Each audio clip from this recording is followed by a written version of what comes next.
before her. Low swells of prairie-like ground sloped up to the west.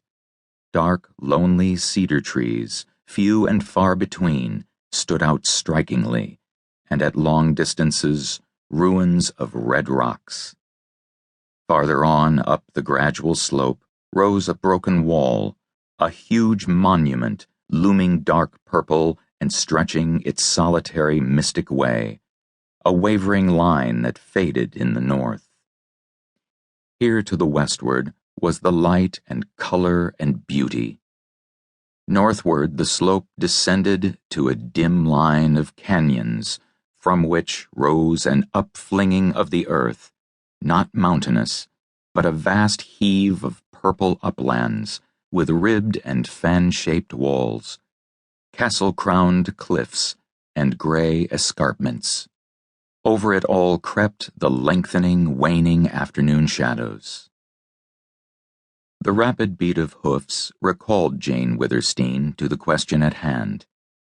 A group of riders cantered up the lane, dismounted, and threw their bridles.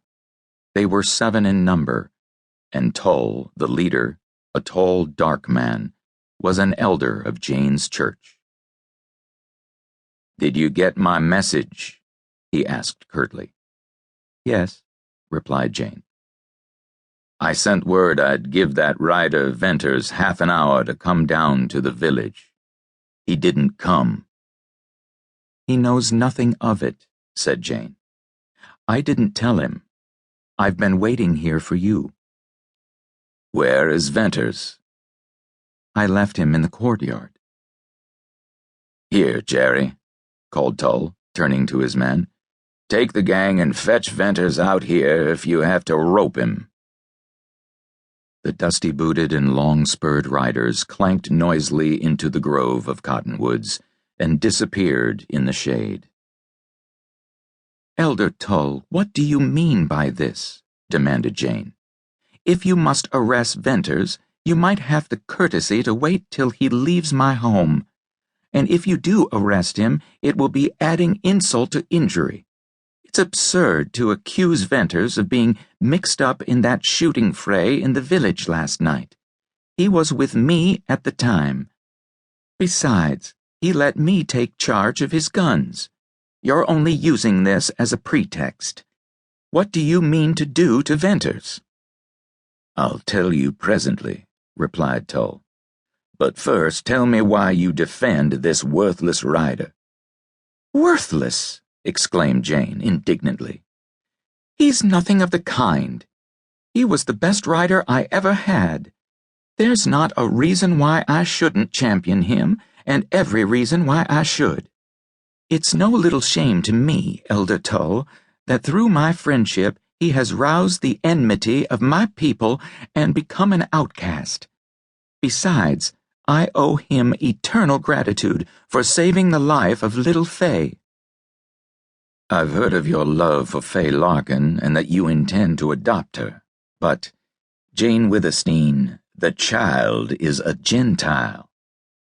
"Yes, but, Elder, I don't love the Mormon children any less because I love a Gentile child. I shall adopt Fay if her mother will give her to me." "I'm not so much against that.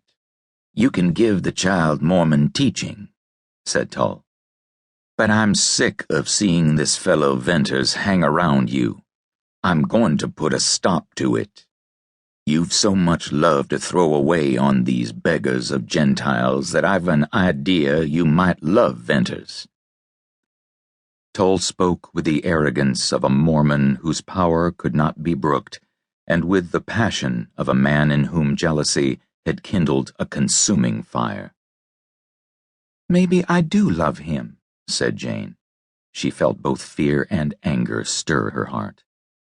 "I'd never thought of that. Poor fellow, he certainly needs someone to love him." "This'll be a bad day for Venters unless you deny that," returned Tull grimly. Tull's men appeared under the cottonwoods and led a young man out into the lane. His ragged clothes were those of an outcast, but he stood tall and straight, his wide